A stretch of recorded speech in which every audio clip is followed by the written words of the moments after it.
We're gathered at this sacred place in this solemn hour to engage in the most fundamental of undertakings, the rite of remembrance.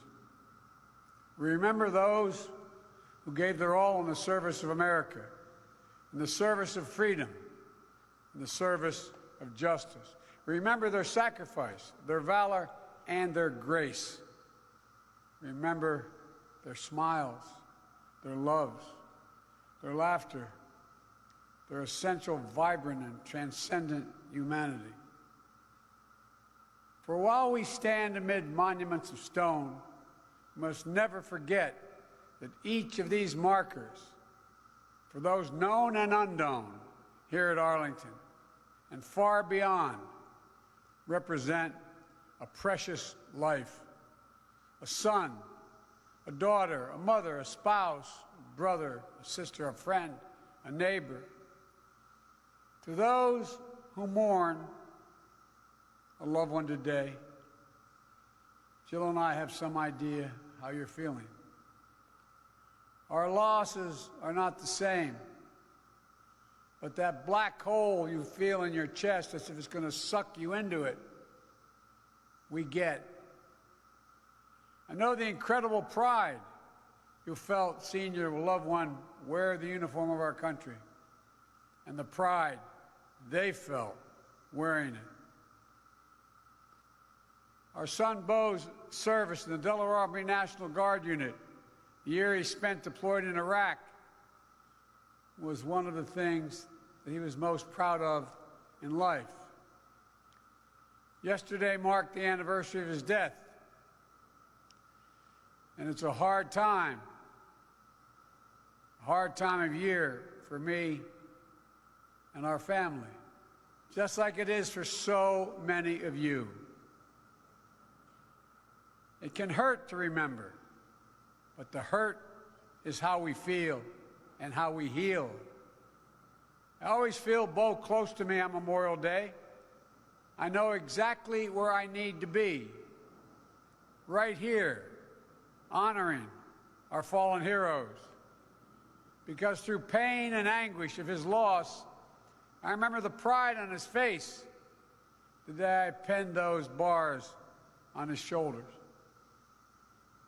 To all of you who are fighting with the fresh pain of loss, as hard as it is to believe, I promise you this: the day will come when the image of your loved one will bring a smile to your lips before it brings a tear to your eyes. The Bible teaches, "Blessed are they that mourn, for they shall be comforted."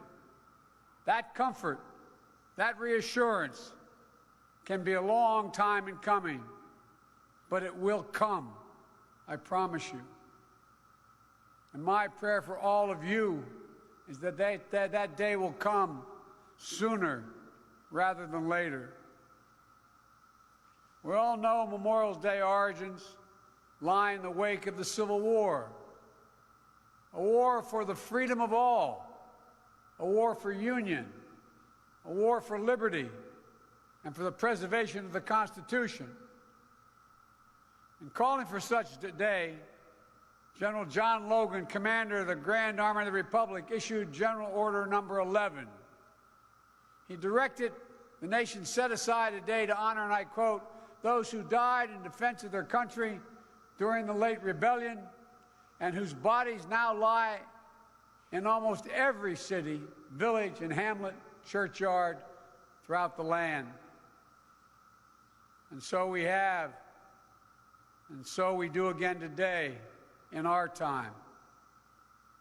We're the children of sacrifice made by a long line of American service members, each a link in that chain of honor. We live by the light of the flame of liberty they kept burning. We're free because they were brave.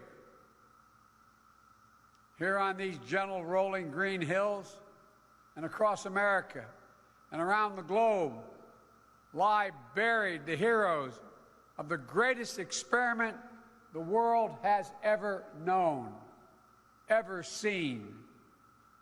The experiment bears the noble name, the United States of America.